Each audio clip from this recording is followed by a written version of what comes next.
This is the White Coat Investor Podcast, Milestones to Millionaire, celebrating stories of success along the journey to financial freedom. Here is your host, Dr. Jim Dolly.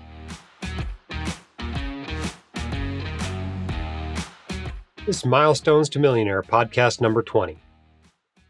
Psy-Fi MD Millionaire. StudentLoanAdvice.com is a white coat investor company created to help doctors, dentists, and other high earners tackle and defeat their student debt. Letting a professional guide you through the best options to manage your loans will save you hours of research and stress and potentially save hundreds to thousands to even more dollars with your custom student loan plan. Book a consult with Andrew Paulson, the lead student loan consultant and co-founder of StudentLoanAdvice.com today. All right, I was on Reddit the other day in the White Coat Investor subreddit, and came to my attention a thread there about one of our Milestones to Millionaire episodes, number 10. Apparently, when we did the episode, the numbers in the episode, this was a millionaire episode, didn't quite add up to $1 million. And what it turned out to be, once we dove into it, was that person had actually reported them wrong a little bit, and had, rather than the value of the home, they'd use the equity of the home. At any rate, all the numbers actually did add up to them being millionaires. And so don't worry, they still qualified as millionaires. But it kind of illustrated a point, right? We're not auditing people on this podcast. They don't have to send in their brokerage statements and their Zillow of their house to show that they're actually millionaires. All right. We're taking their word for it. And the podcast is meant for inspiration, right? For people who have done something cool financially, and we want to celebrate with them, and we want to use their experience to inspire others to do the same. So obviously, some people are going to have an easier time than others, right? If you come out of medical school with no debt because your parents paid for your medical school, it's going to be a whole lot easier for you to become a millionaire than it is somebody who, is an associate dentist with $470,000 in student loans coming out. It's just going to be easier for some people than others, and that's okay. What we hope is that over months and years that we'll have somebody on the podcast whose situation is similar to yours that you can take inspiration from and take that and apply the lessons learned in your own financial life.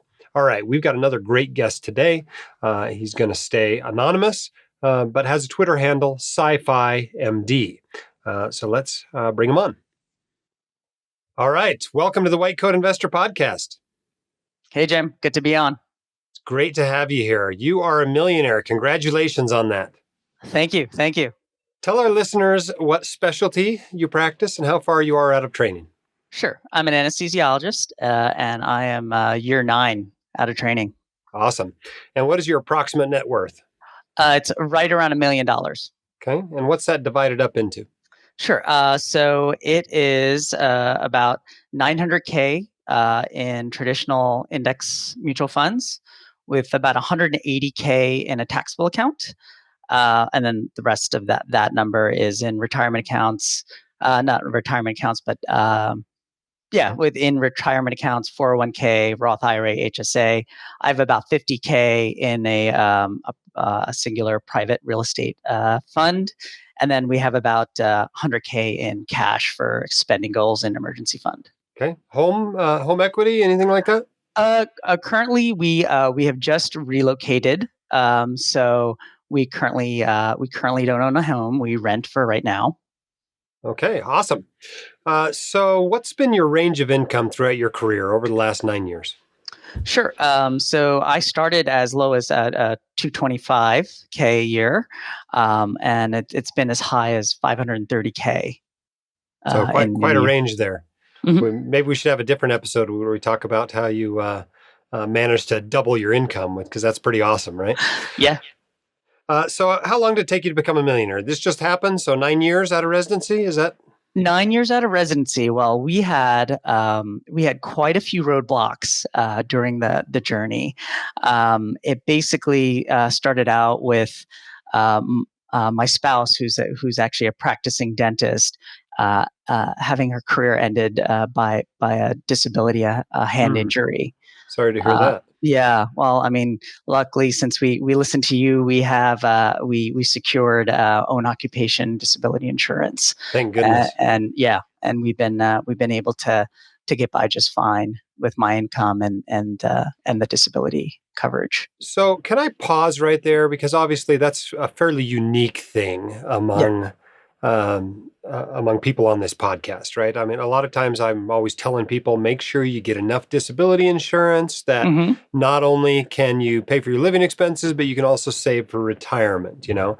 And there's Yes. probably a lot of people in your situation that would have said, I'm married to an anesthesiologist. Maybe I don't need disability insurance at Right. all. Right. So I want to ask you about what your thought process as you decided to get Sure. disability insurance. What was it that you guys decided to get it for? So I think I was maybe a CA2 or CA3, so almost final year of residency, and I had it. I had received it, and then the disability insurance agent who we worked with also sort of told us and convinced us how important it was for my spouse to have the same sort of coverage, because you never know. And then here's one thing that I don't hear nearly as often. Not only does your income not only is your income threatened when you become disabled, but your expenses go up in disability, and that's like sort of that black box that nobody talks about. Um, sure, you have health insurance and things of that nature, but frequently, some of the physical therapy, rehab, all these things, they're not 100% covered by health insurance. So you are dipping into your pocket to help with those, with that disability from using those funds. So that's another reason why disability insurance is so important, even if you're a two high income earning couple.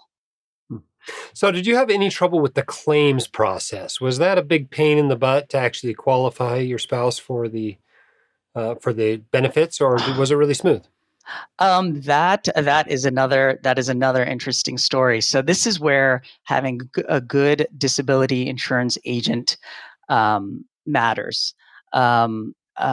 Basically, the insurance agent we had gave my spouse bad advice. She was starting to she was winding down from her work, so she just couldn't do the procedures that she normally did. And he essentially told my spouse that no, don't claim disability now, even though we had a residual disability rider. And that was not good advice. So another nugget there is that make sure the person who's going to be providing you the insurance, that they actually know what they're doing on the back end of it. If something should go wrong, they know exactly the steps to do. Fortunately, we switched to Larry Keller, who's just been a boon to us, like incredible in terms of getting this sorted out and continuing. And we had to fight with the disability a little bit, to be honest with you. We did use attorneys and things like that, and it got sorted out. But she's receiving her benefit. Bummer that you had to go through all that, huh? All right, Yeah. so that was one of the obstacles you ran into. You mentioned that you had multiple obstacles. What else have you had to overcome over the last 9 years? Right. So we had to sell the practice. I mean, talk about an illiquid asset. I cannot think of anything more liquid than a dental practice. So we had to sell the asset. We had taken a loan out on it, and so we had to also get rid of that loan. Um, and then we basically had to we moved to another area of the United States, just to sort of reestablish our life and just pick up again. So did you end up, do you feel like you had to sell it on a fire sale, or did you make money on the practice, or No, you had to we had support it with your anesthesiologist income, or what ended up happening? we actually ended up selling it on a fire sale. And part of the home equity was wiped out from that, from our home in the Northeast where we were. Hmm. All right. So despite those challenges, Mhm. you still managed to become a millionaire 9 years out of residency. So what Yep. were your secrets to success? Sure. We basically, after those incidents happened, we decided that just want to be more intentional. We're just living life, just muddling through, and we really wanted to be intentional. So what we did was, we set our life with a little bit of flexibility. We rented where we were. We increased our savings rate. We were already maximizing our retirement accounts, but we started also increasing the amount that we were investing. So, in a taxable account. And that was about it, huh? Yeah, and Yeah. just kept our expenses low. We said, listen, we're gonna start all over again, and we just want to do it the right way. Let's really increase our net worth. I mean, we also paid off both my spouse's student loans, and we actually paid down most of my student loans. I have just a little bit left. I have about 70K in my student loans, and I know we're all proponents of getting rid of debt, but I guess I should tell you that the only reason I'm keeping it is because it's at a variable interest rate of 0.08%. That might be a new low for me, Yeah. 0.08. Now, that's more than the people with federal loans right now are paying on their 0% ones, but it's awfully close. Yeah. All right. So, what was your net worth when you came out of training? Do you remember? Do you have any idea what it was 9 years ago? Yeah, it was basically what our two grad loans were. So it was like negative 500K. Negative 500K to $1 million in 9 years. Pretty awesome. Mm-hmm. And what about parental help? They pay for any of your schooling, or do you get any sort of an inheritance?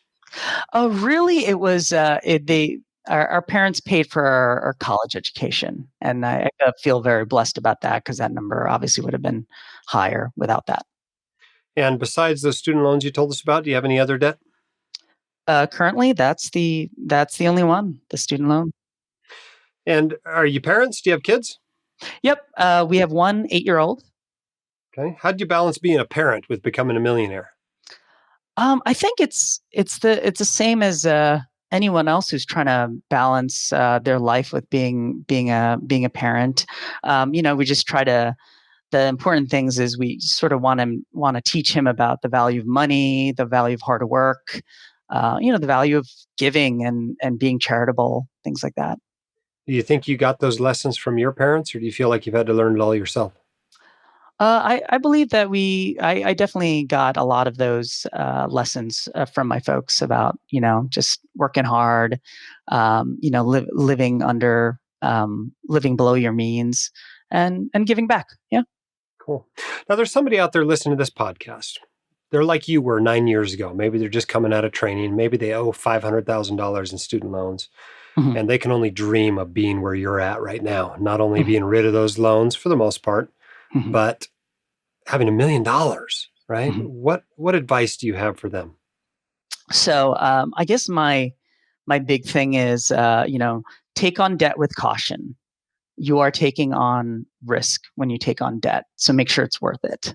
Um, Obviously protect yourself the way we did with disability and life insurance. I would say pay close attention to your savings rate, because in the very beginning, as you said, your savings rate will determine the size of your nest egg early on in your career. Um, the other thing is, be intentional. Get we get on the same page with your spouse if you're married, or just set some goals, set some financial goals for yourself, and then set a timeline and set a date and work backwards from there. Shouldn't be a surprise when you get rich, huh? Should be Exactly a, right. a known outcome. Awesome. Well, Yep. your story is very inspiring. Thank you so much for coming on the White Coat Investor, or rather the Milestones to Millionaire podcast. And we'll share your story broadly, and hopefully it'll inspire people to do exactly what you've done.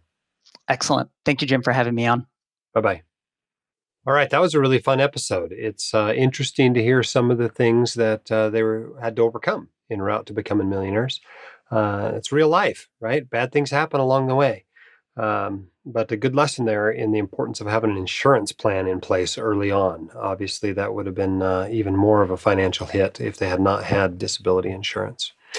Andrew Paulson is the lead student loan consultant and co-founder of StudentLoanAdvice.com with a master's degree in accounting and a certified student loan professional designation. From Andrew, you'll receive a customized student loan plan using the principles of the White Coat Investor, saving you hours of research and stress and potentially saving thousands or even tens of thousands of dollars. Andrew can get you answers to all of your student loan questions, clarity about your financial future, and start you down the right path towards financial independence. Book a consult with Andrew at StudentLoanAdvice.com today. We'll see you next time on the Milestones to Millionaire podcast. My dad, your host, Dr. Dolly, is a practicing emergency physician, blogger, author, and podcaster. He is not a licensed accountant, attorney, or financial advisor, so this podcast is for your entertainment and information only and should not be considered official, personalized financial advice.